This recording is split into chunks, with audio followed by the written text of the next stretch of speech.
smartphone. Ya, smartphone atau alat komunikasi yang selalu kita pakai dimanapun dan kapanpun, seperti iPad, handphone, dan lainnya.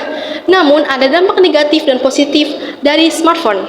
Halo Kak. Halo, Saya ingin bertanya-tanya sebentar mengenai smartphone. boleh.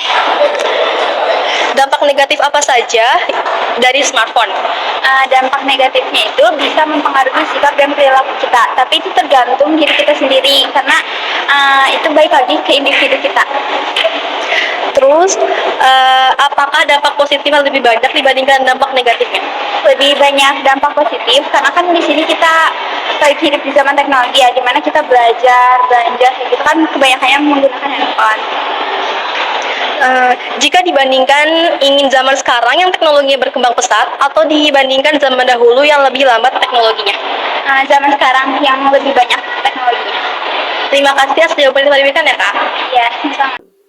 Telepon cerdas atau biasa disebut dengan smartphone adalah telepon genggam yang memiliki sistem operasi untuk masyarakat. Fungsinya tidak hanya untuk mengakses SMS dan telepon saja, namun penggunaannya dapat dengan bebas dikelola dengan menambahkan aplikasi, menambahkan fungsi-fungsi, atau mengubah sesuai keinginan penggunanya. Halo Kak, Hai, saya ingin bertanya-tanya sebentar mengenai smartphone. boleh. Dampak negatif apa saja yang ditimbulkan smartphone? Dampak negatif yang ditimbulkan smartphone sebenarnya sih nggak negatif semua sih ya, karena kita juga zaman sekarang pasti lebih ke apa-apa ke gadget. Cuman kalau dampaknya itu, kalau di anggota keluarga aku itu kayak keponakan aku, dia yang biasanya main terus ngaji tapi lebih ke gadget, lebih mentingin gadget, game apalagi. Terus kayak waktunya tidur malah jadi susah tidur juga sih, itu aja sih.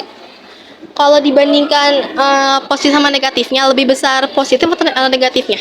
Kalau untuk kalangan aku, kalau aku yang pakai sih lebih banyak ke positifnya ya, karena HP kita semuanya taunya sekarang lebih tahu banyak dari HP ketimbang dari televisi.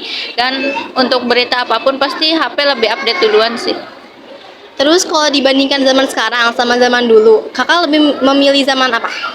Kalau buat zaman dulu sama sekarang sih lebih milih sekarang. Oke, makasih atas jawaban yang telah diberikan ya kak. Makasih, sama-sama. Ya, saya ingin bertanya-tanya sebentar mengenai smartphone. Boleh. Menurut ibu dampak negatif dari smartphone itu seperti apa sih?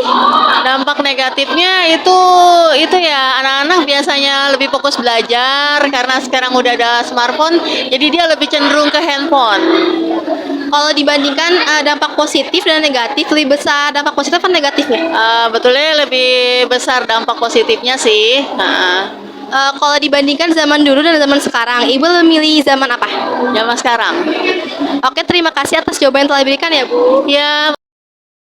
Smartphone juga mempunyai fungsi lebih kompleks dengan permukaan layar sentuh, akses internet, dan memiliki sistem operasi yang sangat canggih.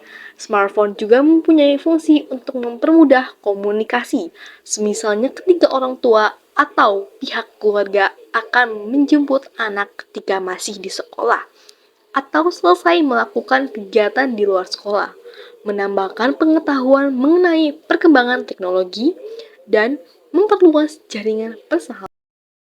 Saya, Ananda Rizky Oktavianti dan Campers Kar Arum melaporkan untuk Ciomas TV.